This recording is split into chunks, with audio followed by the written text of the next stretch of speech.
설렘이 가득한 인천국제공항. 이곳에 출국을 앞둔 한 가족이 있습니다. 이탈리아 마리나 스베바에서 요트를 구매한 뒤 그 요트를 타고 한국으로 오는 계획.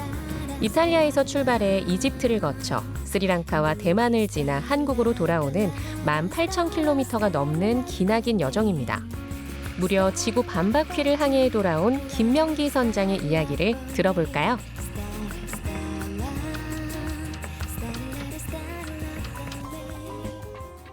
지난 7월 10일 유럽에서 출발한 지 5개월 만에 한국에 안전하게 도착한 김명기 선장을 만나러 강릉항에 왔습니다.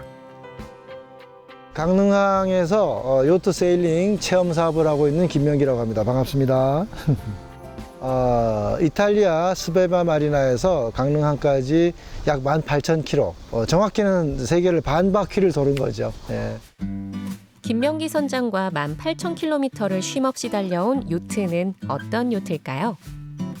저 배는 이제 독일산이고요. 15m짜리 굉장히 큰 배죠. 저 배 정도 되면은 한국에는 가장 큰 배 중에 속합니다.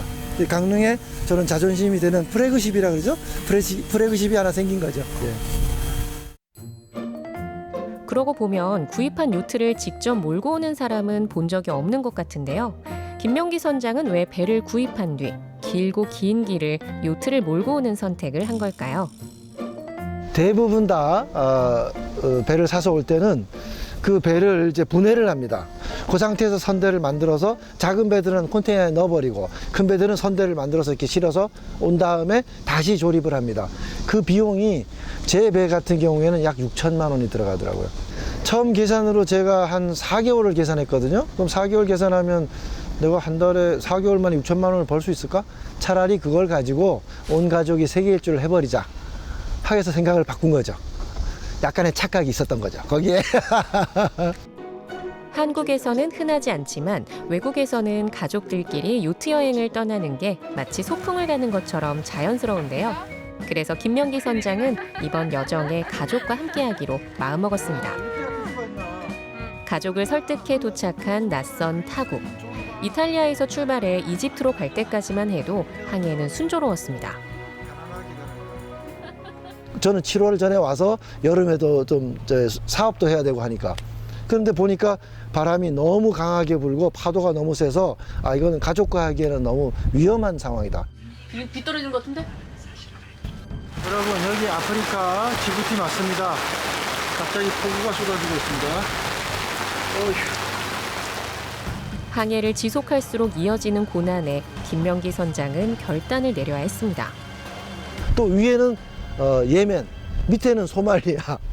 양쪽으로 이걸 통과하는 동안에 어디도 갈 수 없는 상황이에요. 절대 정일명의 상황이라서 가족과 함께 가기에는 적합하지 않다 해서 지부티에서 이디오피아 공항을 통해서 한국으로 돌려보냈습니다. 예. 어쩔 수 없었던 가족과의 이별은 이어질 고생의 시작일 뿐이었습니다. 울지 마. 왜 울어? 왜 울어? 힘내고 와. 나가지 마? 가세요. 예, 고생하셨습니다. 잘 가, 잘 찾아가. 나가지 마. 왜 울어? 얼른 가, 얼른 가. 이나 잘 가. 이나 잘 가.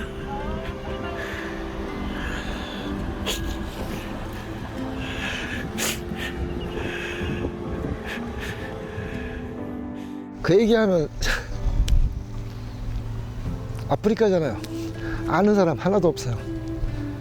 거기서 또 너무 갓난애를 돌려보내야 되는 상황이고 너무 막막하더라고요.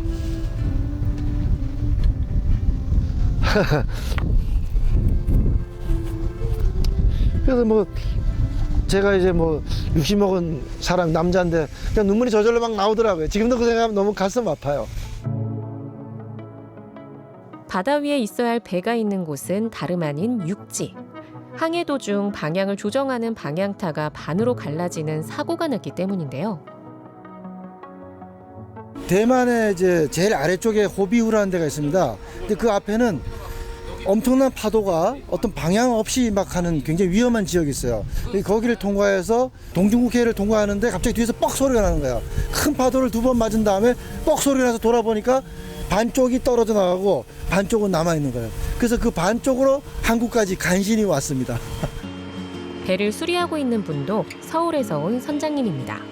망가진 방향타 수리를 도와주기 위해 먼 길을 오신 건데요. 바다에서 파도와 이제 같이 싸우고 먼 길을 가는 여행을 하다 보니까 요트를 타는 분들 사이에 우리가 시민십이라는 이제 표현이 있는데 이렇게 서로 이렇게 돌봐주고 도와주고 그런 끈끈한 배 타는 사람들끼리의 어떤 우정 같은 게 있습니다. 그러니까 김 선장님 같은 경우는 현재 가서 자기가 아무것도 없는 상태로 이제 넘어가셔가지고 이제 현지 딜러를 만나고 배도 고르고 모든 이제 입수속 절차도 거치고 배에 필요한 모든 것들도 다 갖추고 이제 떠나신 경우가 되잖아요. 그런데 그런 어려움들을 다 사실은 이겨내고 그다음에 또 아마 이탈리아에서 여기까지 그 먼 거리를 배를 직접 사고 모든 절차를 거치면서 운행을 해온 사례는 아마 국내에서 처음이지 않을까. 예상하지 못했던 변수의 연속, 호기롭게 시작한 요트 여행은 다사다난했습니다. 이제 아덴만을 탈출할 때인데 저는 탈출이라고 합니다. 왜냐하면 아덴만이 있으면 그 가운데 인터내셔널 코리도어가 있어가지고 고리로만 지나가게 돼 있어요. 그 밖으로 벗어나면 안전을 보장받을 수 없는 거죠. 갑자기 작은 배가 나타났습니다. 근처에 나타나서 잠깐 긴장했네요.